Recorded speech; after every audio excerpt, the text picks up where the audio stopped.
What's up, y'all? Welcome back to All About the Hustle. I'm your host, Danny, and we're here today with pro makeup artist and beauty founder, Dale, the CEO. What's up, girl? How you doing? Hi, thank you for having me. Thank you. You look so beautiful. Thank you. So do you. Thank you. Okay, so tell us a little bit how you got into the makeup journey. So I tell people all the time, I graduated from YouTube University. So I was like amongst the makeup artists, which a lot of people, we came from like the Jackie Ainas of the world, like watching makeup online. And that's really where my like love for makeup started. Okay, period. So did you know like growing up that you would do something like that? Not really. To be honest, I thought that I would be a hairstylist and like mix products together. And I guess that's kind of what I do like in the beauty space, but I really loved hair. And now, baby, I'm not doing no hair. Shout out to Deanna for doing my hair. But yeah, I didn't have an idea as a kid that I would be a makeup artist or a beauty founder. I always knew that I would do something really big. I always wanted to be on billboards, but I thought it would be like in the line of like doing hair. Okay. Yeah. So can you do hair? No, ma'am. No. I could do my hair. And like that's something. If I I'm can't in, do that. If I'm in a crunch, I could do my hair. Okay. But I prefer not to. Yeah. Just because now that I'm a makeup artist, I understand the importance of leaving it to the expert. Like, Facts. If I want to go somewhere, I'm going to call my makeup artist. I mean, I'm going to call my hairstylist. So it's just like, I can if I have to. Like, dire need have to, but I don't like to. So when it comes to makeup, what do you think is like a common misconception that people have about makeup and just the beauty industry overall? I think most people think it's hard. I think it's not. No. Oh. I do think that you do have to have an anointing to do certain things and do it in excellence. But to simply do makeup like everyday thing, it's really not hard. And I think people believe that there's so many rules to makeup, but really it's not. Okay. Yeah. Okay. So do you think being a Black woman kind of influenced the way you move through the beauty industry? Oh, for sure. Because being a Black woman, period, like changes the way that you move through life. It does. So when you think about a career, it has definitely changed the way, or just impacted the way that I move throughout the industry. Like I specifically cater to Black women because the representation and the expertise for Black women in the beauty industry is still so limited in 2025. Yeah. I just recently went to an event at L'Oreal and they were saying how basically teaching textured hair in cosmetology school has not been a requirement. And it's 2025. So it's like, imagine like now there's still so much lack. And I think for me, I just really want to cater to Black women because in so many avenues, specifically makeup, like we are the afterthought, for sure. Definitely. Absolutely. For sure. Okay, so now we're going to do a segment called This or That. All right? So I'm going to name some things and you pick which one you prefer. All right. I'm real picky, so this is a good one for me. Okay. Here we go. You ready? Fenty or NARS? Oh. Dang, it really depends. I'm going to go with Fenty because I love my girl Rihanna. But it really depends on the product. But I would say Fenty because of just what the brand stands for in itself. Yeah, that's what I use. When it comes to certain products, it really depends. But I'm going to go with Fenty. I get that. Yeah, I do. Okay. Would you rather have an unblended neck and face, like it just don't match, or your wig lifting? I'm going to go with wig lifting. I don't wear wigs anymore. Not that I would never wear them again, but I just... My wigs was lifting. So I just... I just don't wear them anymore. But I'm going to go with the lifting wig because I feel like you know it's a wig. I know it's a wig. Right, we all know. We all know it's a wig. So I feel like I could get by with the lifting wig. I feel like everybody done had their wig lifted before. Yeah, I can get by that. You alive if you say you haven't. Yes. I could get by with that rather than my face and my neck. It's like, because it kind of look like a bobblehead, like you sit. No. And especially if you're a makeup artist, so you would have to say, I'm going to go with the wig. Okay, Instagram or TikTok? I like TikTok. Really? Better than Instagram? I do. I like TikTok more because I like it for my entertainment, low-key. I feel like I just post, like I post on TikTok like I post on stories on Instagram. Oh, okay. Like it's kind of like that you could just post and like what hits and what doesn't. Yeah, you gotta have a Instagram is certain... like, it's just a little too structured for me. It is. Yeah. You gotta plan out everything. And TikTok, you can just rant. Yes, and like, be fine. Exactly. Like I feel like I use Instagram more as like my portfolio, like where people can see my work. And TikTok is like where people can see me like run my mouth. That makes sense. Yeah, because everybody always say TikTok is the personality. Instagram is just like the polished person. So that makes sense. Yes. That makes sense. Yes. Okay, so would you rather spill your setting powder or break your favorite palette? I'm going to say spill the setting powder. Because one of my favorite setting powders is Huda Beauty. So it comes with like a net on top. So even if you spill most of it, it's going to catch some. Like, so it's going to catch. You're going to be able to work with something. Say something. If you break that palette, girl, that's wraps. And the palettes be expensive. So I'm going to go with the powder spilling. They do. Yeah. Okay, lip gloss or lipstick? Lip gloss all day. I do not like lipstick. Me either. I use it on my clients because I like to like double for like long wear, or like I'll put down a lipstick and then put a gloss on top. But for me, I actually don't use any lipstick in my everyday life. Okay. At all. Yeah, I kind of don't either, low-key. I really just like lip gloss. Yeah. So let's say a client booked you to do their wedding makeup, and they booked you like a year in advance, right? Oh, child, not this about to be like the celebrity asked me to do the makeup. Go ahead, I'm gonna let you. Go ahead. And a celebrity asks you to do their makeup right then and there for $2 million. What you doing? Wait, for $2 million? Yeah, what you doing? I'm gonna email her and say, what? That's a no-brainer. I thought it was like same rate. Like, I feel like if a celebrity booked me when I had already committed to a booking, but it was for $2 million, I'm going to go with the celebrity. I'm going to go with whoever it is. I don't care if it's a celebrity. I would too. I'm going to go with... That wedding just going to have to understand. I'm sorry, Buki. Yeah, I'm going to go with that. But with that answer, I'm going to email her and provide... Like, I'm going to do the work and find someone who would fill my spot. I agree. Like, I would message all of the makeup artists that I know, like, hey, can you do this? This is the rate. This is what it is. And, like... try my best to make it a seamless transition. Like, I wouldn't just be like, hey, girl, can't do it, don't know what to tell you. I'm gonna, like, really try to find somebody to replace me so it's, like, a quick transition.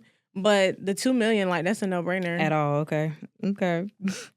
Would you rather have perfect contour or symmetrical eyebrows? I'm gonna go with the eyebrows. I'm gonna go with the eyebrows because the eyebrows shape the face. They do. I really don't touch my eyebrows much because I have a lot of eyebrows, but on my clients, like, the eyebrows really shape the face. So I'm going to go with the eyebrows. Okay. Foundation or tinted SPF? Foundation. What foundation you use? I use One Size. Okay. I use NARS and Black Opal. Those are, like, my go-tos right now. Okay.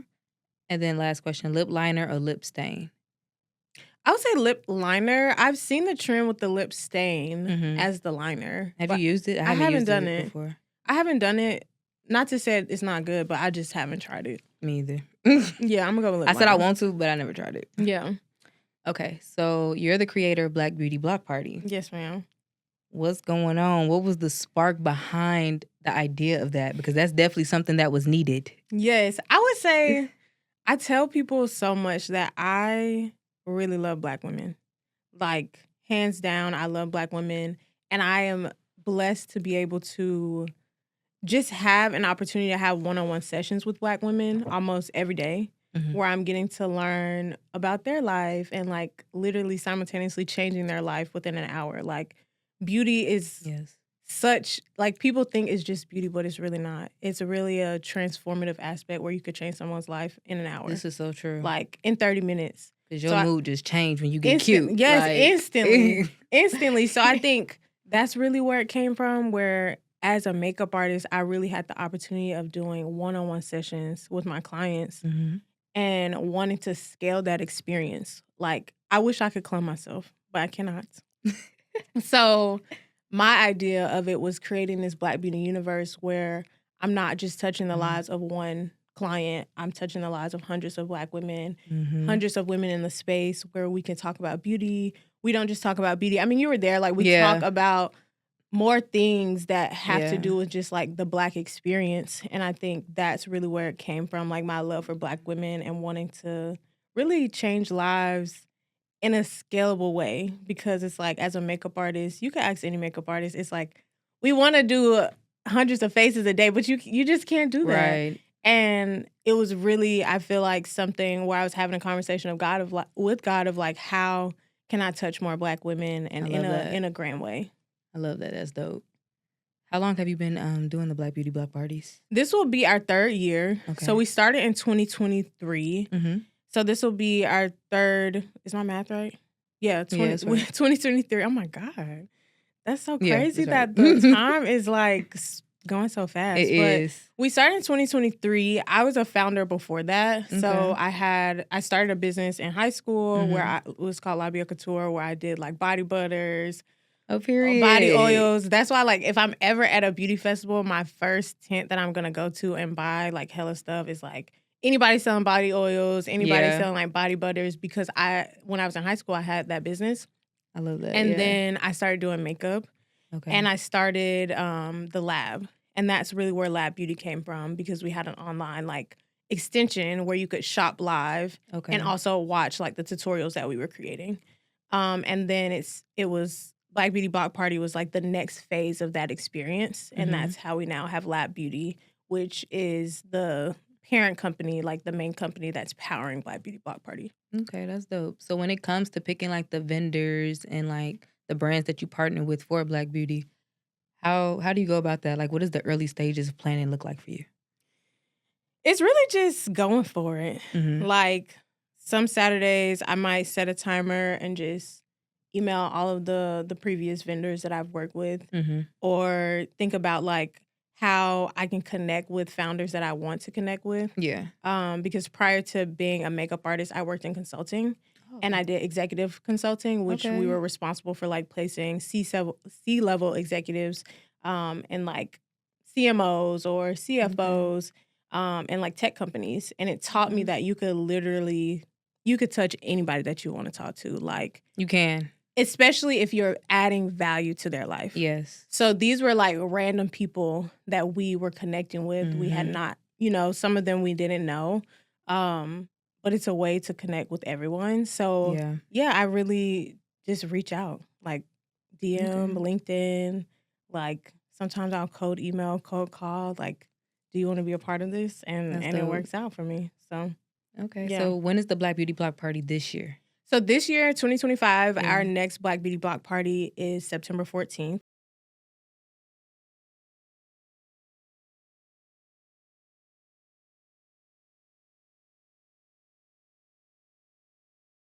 So I'm excited. I'm really excited. Okay, so what makes this year different than previous years? I think the evolution of what it means to be a festival is what makes it different for us, because the first year it was really a masterclass with different like smaller activations. Like, we had a few brands and a few vendors. And then the one that you attended last year, it was really more of a festival where we had like activations. We had like the spray painting outside. We had the food. And this year we want to turn that festival like notch up even more, where it's like more immersive, more activations, more brands present. We also want to include a little bit more about hair as well. So that's kind of like a surprise piece where we'll be including, like, Black Beauty is more than just makeup. Yeah. I just so happen to be an expert on makeup. Right. So we want to include more experts, more professionals in that manner. That lady that was doing the shirts gonna still be there? Yes, you talking about spray paint? Yeah, because I ain't get one last year. Okay, yes, we definitely are bringing back. I was like, I need her again. We're bringing back the airbrush t-shirts. Yes. Okay, cool. So what advice would you give to somebody that's wanting to do what you're doing?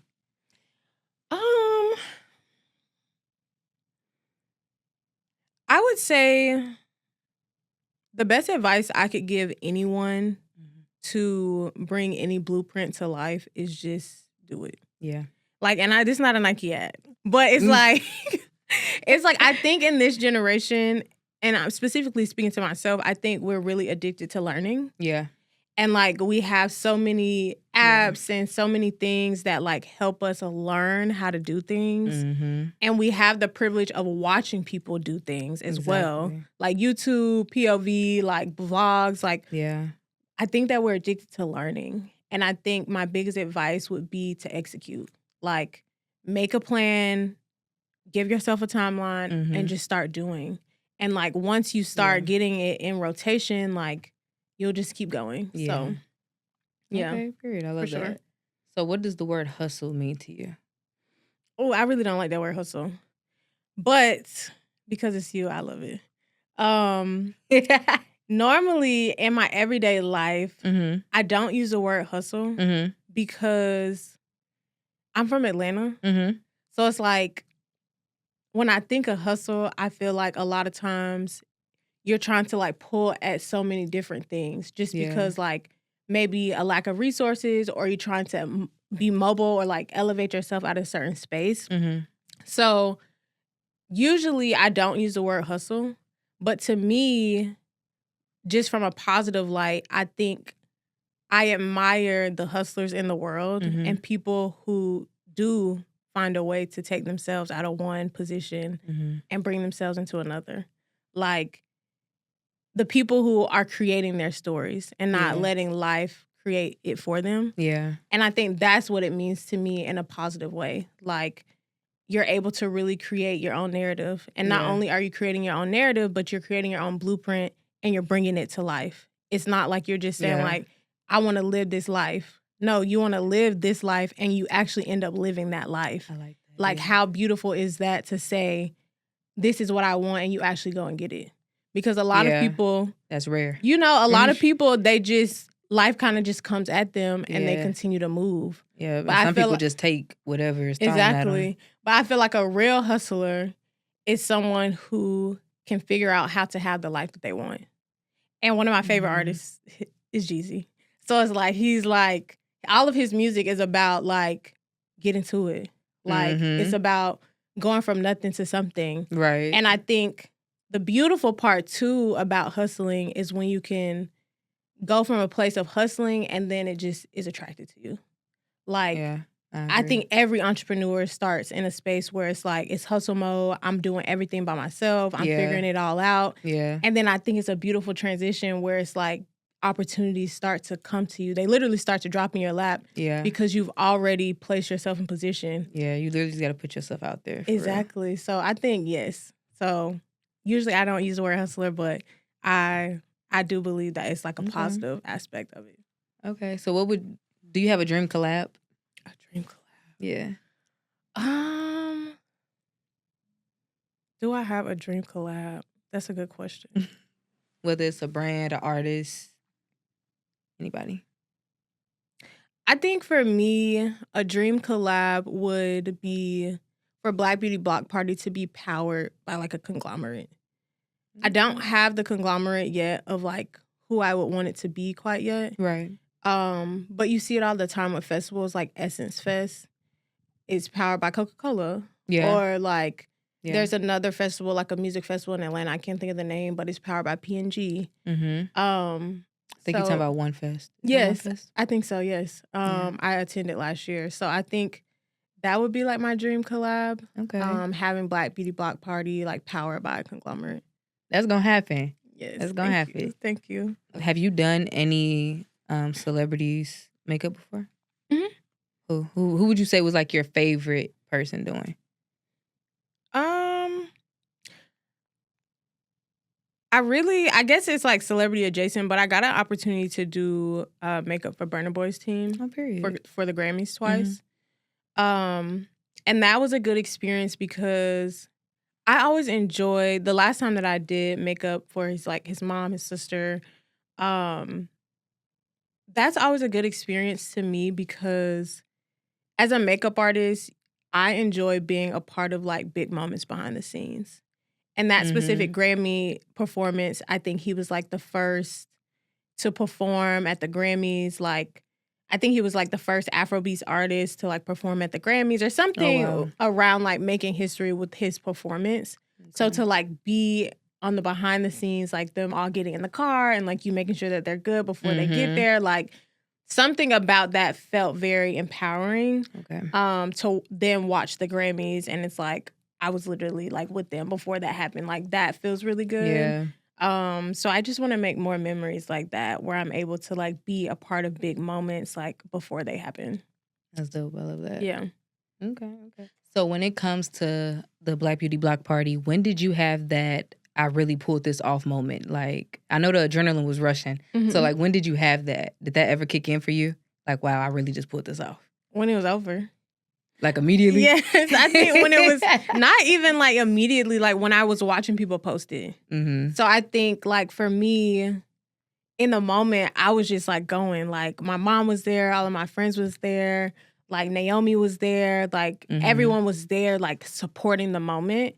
And in the midst of that, I'm just worried about like getting the guests in and like getting everything set up.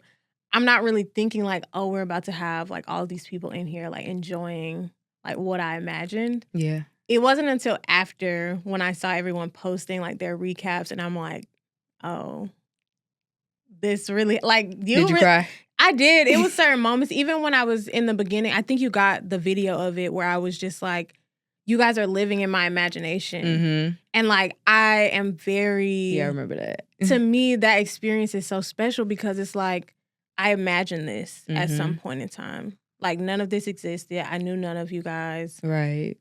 You guys didn't know me. Right. And because I executed and because I put one foot after the other and brought this blueprint to life, you guys are now living in a reality that was once my imagination. So I think that for me was one moment where I really felt inspired by the work that we had done. And then I think once I was watching everyone just post the recaps, I'm like, wow, we really did something amazing. Yeah, because that was so dope. Like, 'cause I didn't know what I was walking into when the opportunity came to film it. I didn't know what I was walking into. And then as it was going, I was like, damn, this is raw. Like, I've never seen something like that for Black women. 'Cause, you know, usually stuff like that, I'm not going to name the brands, but it's usually like certain brands that are just like centered around a Hispanic or a white target audience. So that's why I was just like, this is dope. And I Like, think that in the beauty space, there is a fear around saying what it is. Like my target audience is Black women. mm-hmm. And I think that there is a fear around that, but I think that we're in a new space where you have like Black girl sunscreen, Black girl vitamins, like I want to make sure I'm saying topicals. Yeah. Topicals, like where you have founders saying like, this is my audience. Yep. Because you guys have no problem with like erasing us from your audience So and like make our own. Exactly. So like this is my audience and I don't care about saying like, hey, I want to make sure Black women feel supported and represented. So yeah, it was just a beautiful, beautiful moment. So when people look back at your impact or just your legacy overall, what impact do you hope to have made?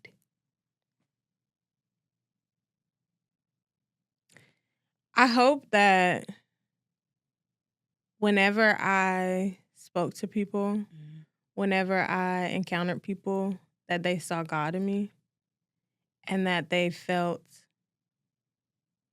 a piece of God through our interactions. And I pray that I continue to be a vessel because like I've said many times, it's really not about the makeup.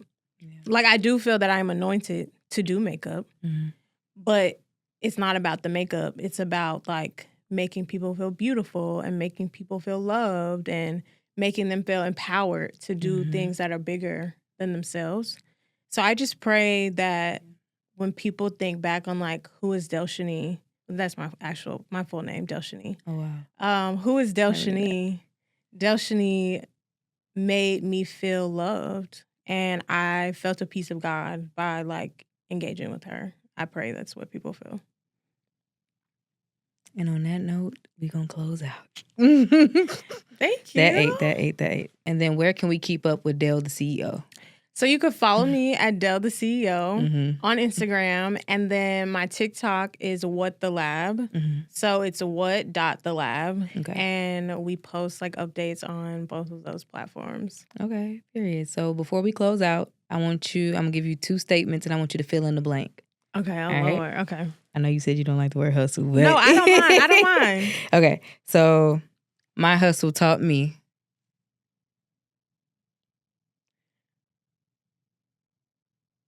My hustle taught me discipline.